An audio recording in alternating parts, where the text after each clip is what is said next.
Isaiah chapter 41. Be silent before me, you islands. Let the nations renew their strength. Let them come forward and speak. Let us meet together at the place of judgment.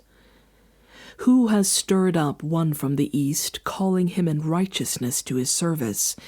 He hands nations over to him and subdues kings before him. He turns them to dust with his sword, to wind-blown chaff with his bow. He pursues them and moves on unscathed, by a path his feet have not traveled before. Who has done this and carried it through, calling forth the generations from the beginning? I, the Lord, with the first of them and with the last, I am he. The islands have seen it and fear. The ends of the earth tremble. They approach and come forward. They help each other and say to their companions, "Be strong." The metal worker encourages the goldsmith, and the one who smooths with the hammer spurs on the one who strikes the anvil. One says to the welding, "It is good." The other nails down the idol, so it will not topple. But you, Israel, my servant, Jacob, whom I have chosen, you descendants of Abraham, my friend, I took you from the ends of the earth. From its farthest corners I called you. I said, "You are my servant. I have chosen you, and have not rejected you. So do not fear, for I am with you. Do not be dismayed, for I am your God. I will strengthen you and help you. I will uphold you with my righteous right hand. All who rage against you will surely be ashamed and disgraced.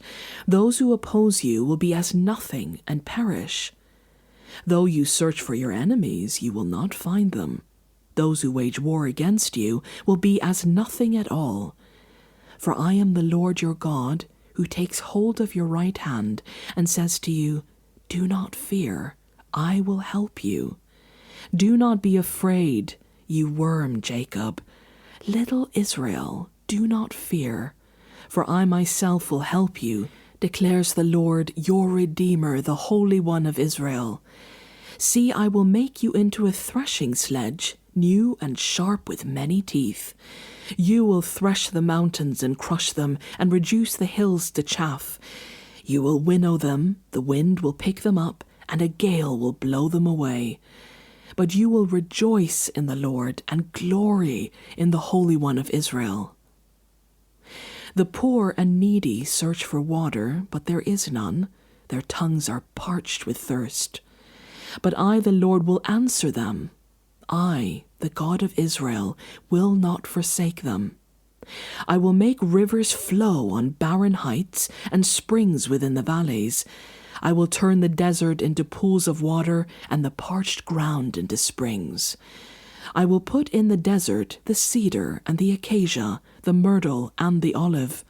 I will set junipers in the wasteland, the fir and the cypress together, so that people may see and know, may consider and understand, that the hand of the Lord has done this, that the Holy One of Israel has created it. Present your case, says the Lord.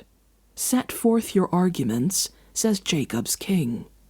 Tell us, you idols, what is going to happen. Tell us what the former things were, so that we may consider them and know their final outcome. Or declare to us the things to come. Tell us what the future holds, so that we may know that you are gods. Do something, whether good or bad, so that we will be dismayed and filled with fear.